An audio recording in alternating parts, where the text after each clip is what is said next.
కంప్రెసర్‌లో ఈ యొక్క 2 సెట్టింగ్స్ మీకు తెలిసినట్టయితే, ప్రాపర్‌గా ఈ యొక్క కంప్రెసర్‌ని ఏ విధంగా ఉపయోగించుకోవాలనేది ఈజీగా తెలుస్తూ ఉంటది. కంప్రెషన్ అంటే ఏదైనా లౌడ్ సిగ్నల్స్‌ని, పీక్స్‌ని కంట్రోల్ చేసుకోవడానికి ఉపయోగపడుతుందనమాట.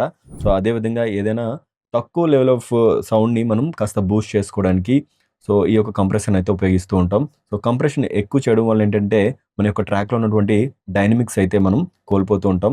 సో, డైనమిక్స్‌ని కంట్రోల్ చేసుకోవడానికి కూడా ఈ యొక్క కంప్రెషర్‌ని ఉపయోగిస్తాం.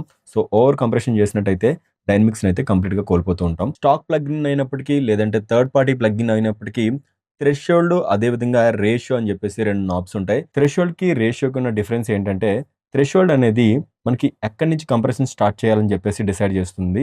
రేషియో అనేది ఎంత మొత్తంలో కంప్రెషన్ చేయాలనేది మనకి డిసైడ్ చేస్తూ ఉంటది. ఇప్పుడు మనం థ్రెషోల్డ్ ఏ విధంగా ఉపయోగపడుతుందో, ఏ విధంగా సెట్ చేయాలో తెలుసుకుందాం.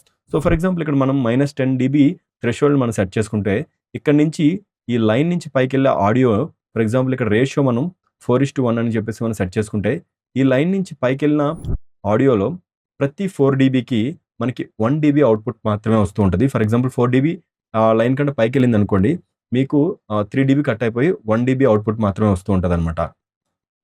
సో, ఈ విధంగా 4:1 రేషియోలో అయితే ఈ విధంగా కంప్రెషన్ అవుతుంది. సో, ఇంకా మీరు ఎక్కువ రేషియో పెట్టుకుంటే అంత మొత్తంలో మనకి ఈ యొక్క కంప్రెషన్ అనేది అవుతూ ఉంటది. దాని ద్వారా ఏంటంటే మీకు నేచురల్ ఫీల్ అనేది మిస్ అయిపోతూ ఉంటారు. ఎవరైతే కంప్రెసర్ గురించి కంప్లీట్‌గా నేర్చుకుందాం అనుకుంటే నేను ఆల్రెడీ కంప్రెసర్‌కి సంబంధించినటువంటి ఒక వీడియో అయితే యూట్యూబ్‌లో ఫుల్ లెంగ్త్‌గా తయారు చేయడం జరిగింది. ఆ వీడియోని చెక్ చేసుకొని మిగతా నాబ్స్‌ని కూడా ఏ విధంగా మనం ఉపయోగించుకోవాలనేది ఆ యొక్క వీడియోలో అయితే కంప్లీట్‌గా చెప్పడం జరిగింది. మీరు తప్పకుండా ఆ యొక్క వీడియోని అయితే ఒకసారి చెక్ చేయండి. ఈ వీడియో నచ్చినట్లయితే లైక్ చేయండి. మీ ఆడియో ఫ్రెండ్స్‌కి షేర్ చేయండి.